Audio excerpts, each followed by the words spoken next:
तो भगवान शंकर को श्रावण प्रिय है, एक कारण कहा कि मंथन में जो विष निकला उस विष का पान किया और भगवान देवताओं ने मिलकर भगवान शंकर का जलाभिषेक किया।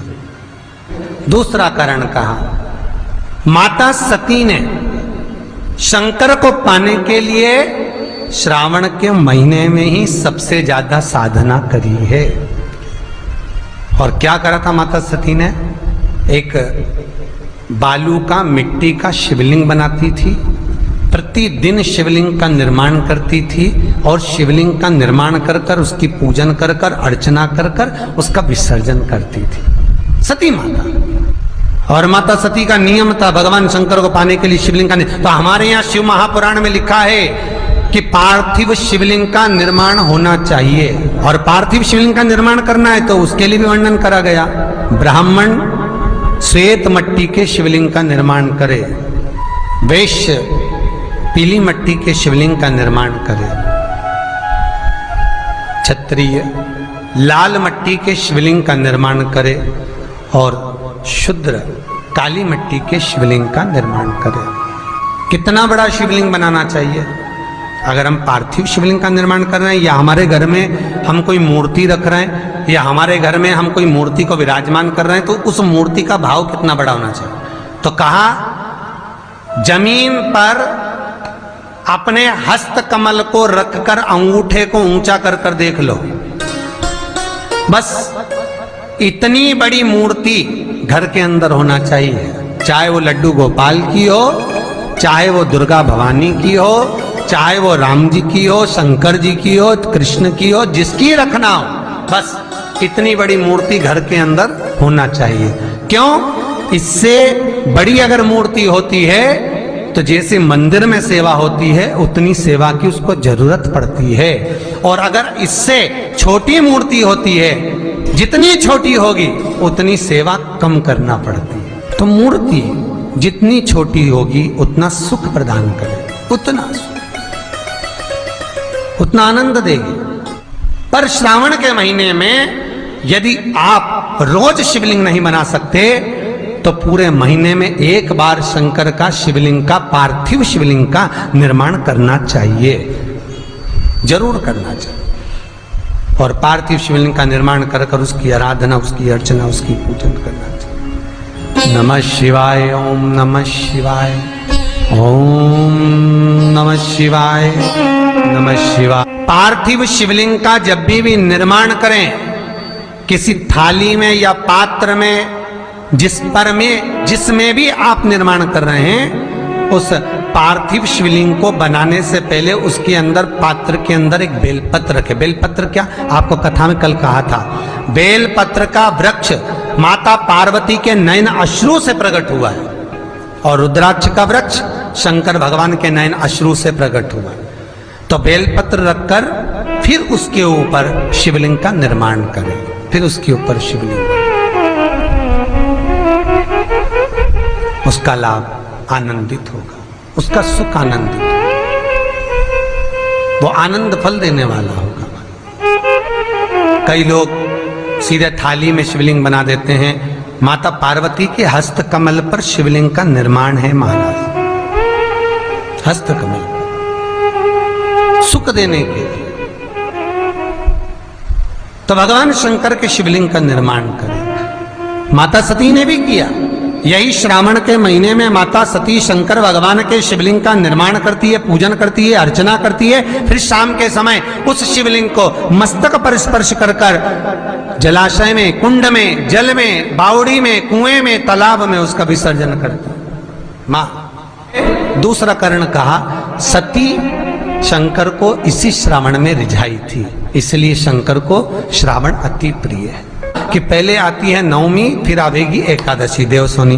तो भंडारिया नवमी का मतलब क्या होता है? भंडारिया नवमी का स्मरण क्या होता है? अभी आपको कहा था 9 जगह पर बेलपत्र चढ़ती है। भंडारिया नवमी का मतलब ही यही है कि भगवान विष्णु सोने जाने से पहले नवमी तिथि के दिन 9 बेलपत्र भगवान शंकर को समर्पित कर कर भगवान शिव के मंदिर में बैठकर भगवान शंकर की आराधना कर कर भगवान विष्णु लक्ष्मी जी के साथ अपनी सृष्टि का कार्यभार 4 महीने के लिए शंकर जी को सौंप देते हैं भंडरिया नवमी के दिन। और एकादशी के दिन से, देव सोनी एकादशी के दिन जब भगवान सोते हैं, उस दिन से भगवान शंकर पूरे कार्यभार को देखते हैं।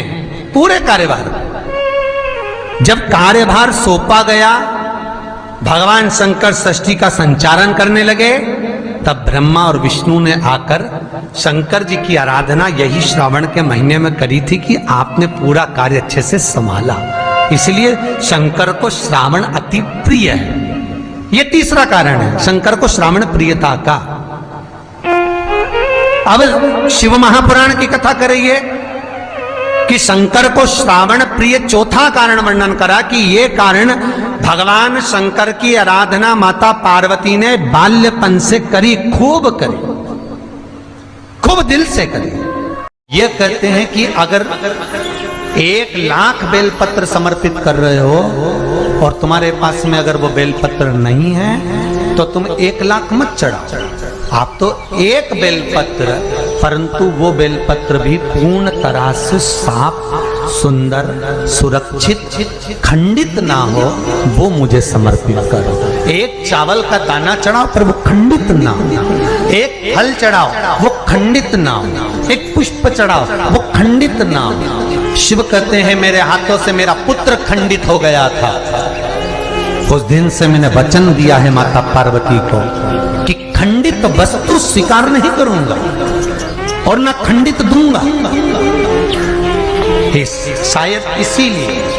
शायद इसीलिए ये चरित्र कथा है कि जिस नारी का गर्भ 2-3 महीना ठहरने के बाद में गर्भ गिर जाता हो, 4 महीना ठहरने के बाद गर्भ गिर जाता हो, गर्भ बच्चा पूर्ण नहीं होता हो, या बच्चा कहीं शरीर के अंदर डॉक्टर कह रहे हैं सोनोग्राफी में कि ये विकलांग है, बच्चे के पाँव में या मुख में या शरीर में पानी भरा गया है, ये सुरक्षित नहीं होगा, ये बुद्धि से कमजोर होगा, या ये बच्चा ऐसा विकलांग होगा, तो उसी समय पर जैसे ही डॉक्टर ने कहा वैसे ही एक श्रीफल, और वो श्रीफल खंडित नहीं होना चाहिए, उस श्रीफल पर जो नारी है गर्भ से है, उस नारी का सिर से लेकर एड़ी तक एक लच्छा, लच्छा मतलब मोली, मोली मतलब नाड़ा जो हाथ में बांधते हो कलेवा, उसको नाप कर श्रीफल पर भगवान शंकर का नाम लेकर उस स्त्री का नाम और गोत्र बोलकर बांधकर भगवान शंकर के चरणों में ले जाकर रख दीजिए, फिर वो बच्चे की जवाबदारी शिव की हो जाती है, फिर शंकर की, क्योंकि शिव ने माता पार्वती को वचन दिया था कि मैं खंडित नहीं दे सकता। सारे देवताओं के मंदिर में नारियल फूटता है,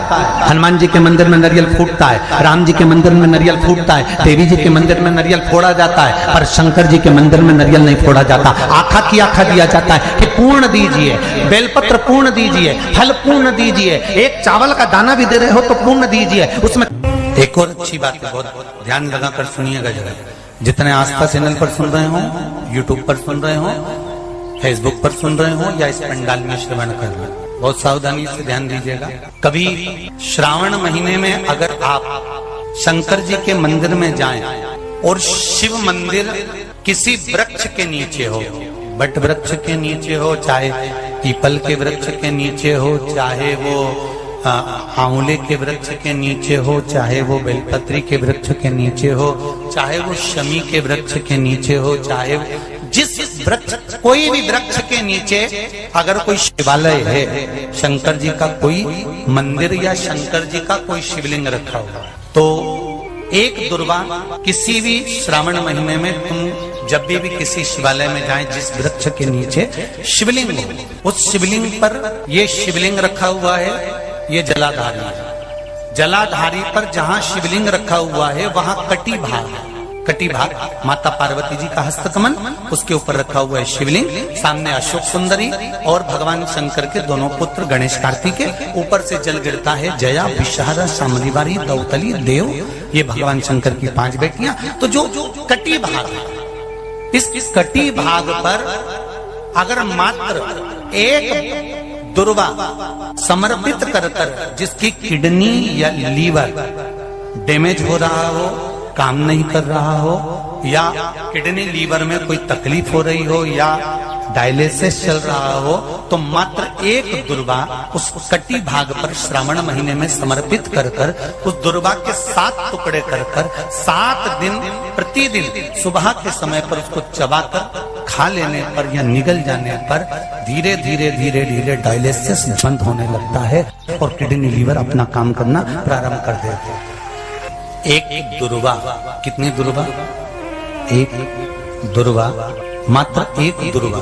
शंकर भगवान पर चढ़े हुए जल जब नीचे की ओर आता है, जिस जगह पर जल गिरता है उस जगह पर मात्र एक दुर्वा अपनी कामना कर कर इस शरीर के सुख के लिए शंकर भगवान के जल गिरने वाले स्थान के पास में अवधूतेश्वर महादेव के नाम से रख दी जाती है तो जिंदगी में कभी बड़ी बीमारी नहीं आती। उसी तरह इससे रोग को समाप्त करने के लिए दुर्वा का प्रयोग किया गया। आप लोगों ने पूर्व में जो शिव महापुराण की कथा कुबेरेश्वर बाबा की धरा से करी थी वो आप लोगों को ध्यान में होगा। दुर्वा कैसे उत्पन्न हुई थी, दुर्वा का महत्व क्या है, कितनी दुर्वा चढ़ाना चाहिए, कैसी दुर्वा चढ़ाना चाहिए, दुर्वा की उत्पत्ति कहाँ से हुई है, दुर्वा तोड़ने के बाद पानी में डालने के बाद फिर हरी हो जाती है, इसका क्या कारण है, दुर्वा गणेश जी को क्यों चढ़ाई जाती है, शंकर जी को दुर्वा किस स्थान पर चढ़ाई जाती है,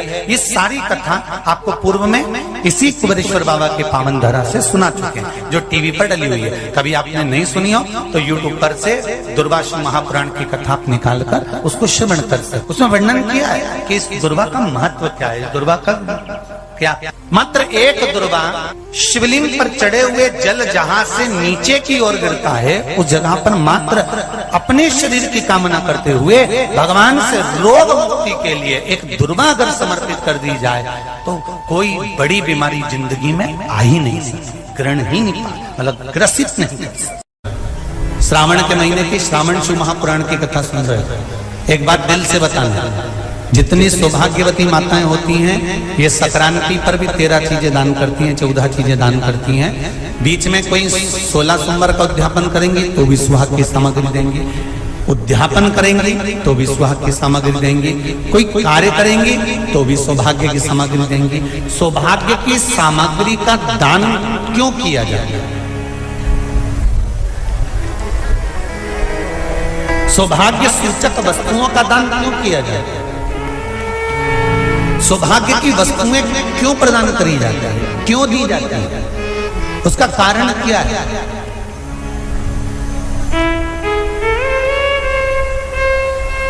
क्यों देते हैं महाराज? भारत की भूमि की सौभाग्यवती माताओं का एक मन की अभिलाषा रहती है, भारत की भूमि की माताओं की एक अभिलाषा रहती है कि जब उसके प्राण छूटे तो अखंड सौभाग्य धारण करके पति के कंधे पर और पुत्र के कंधे पर शमशान पर।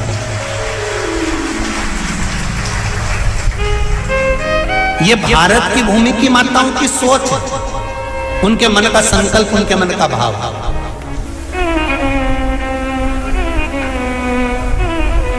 क्यों देते हैं चूड़ी का दान, क्यों देते हैं बिंदी का दान, क्यों देते हैं अखंड सौभाग्य का दान, किस महाराज?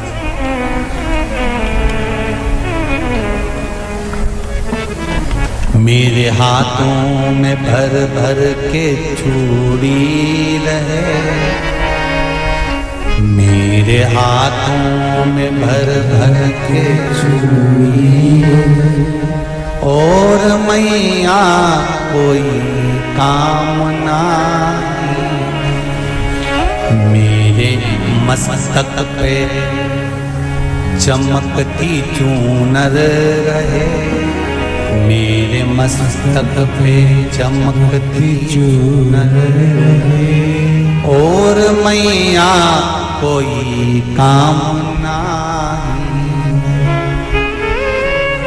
मेरी मांगों में भर भर के सिंदूर रहे, मेरी मांगों में भर भर के सिंदूर रहे और मैया कोई कामना नहीं, मेरे पाँव में बिछुड़ी का जोड़ा रहे। एक बिछुड़ी नहीं, कितनी? 2, 3, 4, 5।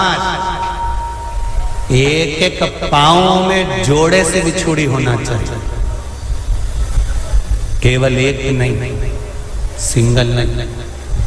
वो तो आजकल का फैशन हो गया महाराज, जो केवल एक बिछुड़ी धारण कर लो उसी में फैशन दिखे। श्रावण की शिव महापुराण की कथा कहती है, जब बेटी को विदा करा जाता है और पहली बार बेटी के पांव में जब बिछुड़ी डाली जाती है तो वो बिछुड़ी भी अलग अलग नहीं होती, उस बिछुड़ी के जोड़ को चेन से एक दूसरे से बंधा हुआ होता। बोलो सही है कि गलत?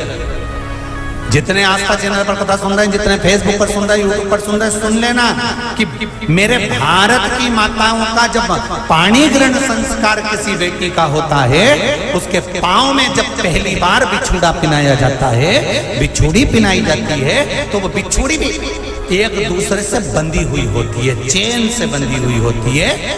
उसको अलग अलग वाली बिछुड़ी शादी के मंडप में नहीं पिनाई जाती। क्यों? जैसे ये बिछुड़ी एक दूसरे से पांव में बंधी हुई है, तुम्हारी जिंदगी अंतिम श्वास तक ऐसी ही बंधी हुई है। यही वर्णन वो तो अब माताओं ने थोड़ा सा फैशन चेंज कर दिया, अब पांव में ज्यादा बिछुड़ी नहीं पहनती, गड़ती है, चुभती है, एक बिछुड़ी धारण है। महाराज पर नहीं, बिछुड़ी भी 2 हो, जोड़े से। हमारी माताएं, भारत की भूमि की जो माताएं हैं, ये चूड़ी भी हाथ में पहनती है तो जोड़े से पहनती है। बोलो जैसा सही है कि गलत है? एक अकेली चूड़ी माताएं हाथ में धारण नहीं करती हैं। अगर भारत की भूमि की संस्कारित माताएं हैं और भारत की भूमि की सभ्यता और संस्कृति को जानती है तो अकेली चूड़ी नहीं, जोड़े की चूड़ी पहनेगी, 2 चूड़ा डालेगी, 4 डालेगी, 12 डालेगी, पर सिंगल नहीं, अकेले। श्रावण के महीने की शिव महापुराण की कथा, जिसका नाम है श्रावण शिव महापुराण की कथा, ये कहती है कि पार्वती जी ने और गंगा जी ने ये चतुर्मास में जितना सौभाग्य का दान दिया है, उनके बराबर दुनिया का कोई व्यक्ति इतना सौभाग्य का दान नहीं दे सकता जो माता गंगा और पार्वती दोनों दान दे रहे।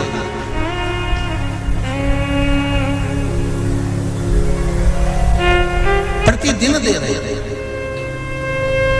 और अब तो फैशन आ गया, तुम लोग जो सौभाग्य का दान देते हो प्लास्टिक की डलिया में देते हो, पर एक एक पुराण को उठा कर देख लेना, एक एक उद्यापन को उठा कर देख लेना, जितनी तुम कथा तुम्हारे घर में छोटी छोटी कथाओं की पोथियां पड़ी हो, उनको उठा कर देख लेना। उसमें नहीं लिखा कि प्लास्टिक की डलिया में सौभाग्य की वस्तु का दान दिया जाता है, उसमें लिखा है बांस की पिटारी में, बांस की डलिया में सौभाग्य की वस्तुओं का दान दिया जाता है। क्यों? क्योंकि बांस वंश की वृद्धि करता है, बांस सौभाग्य की वृद्धि करता है, और बांस अखंड सौभाग्य, जैसे बांस का पौधा बढ़ते चले जाता है, बढ़ते चले जाता है, उसी तरह बांस की डलिया में जब दान दिया जाता है, बांस की टोकनी में जब दान दिया जाता है, तो ये भाव रखा जाता है कि तुम्हारा सौभाग्य ऐसे ही बढ़ता रहे। पर अब थोड़ा सा फैशन चेंज हो गया, तो प्लास्टिक की डलिया, पर प्लास्टिक की नहीं। तो गंगा मैया और पार्वती मैया चतुर्मास के अंतर्गत जो त्योहार पड़ता है, चतुर्मास के अंतर्गत जो व्रत पड़ते हैं, ये किसी दूसरे के नहीं है। तीज का व्रत माता पार्वती का, छठ का व्रत माता पार्वती का, चतुर्थी का व्रत माता पार्वती का, ये सारे व्रतों की शुरुआत गंगा और पार्वती ने अपने बल से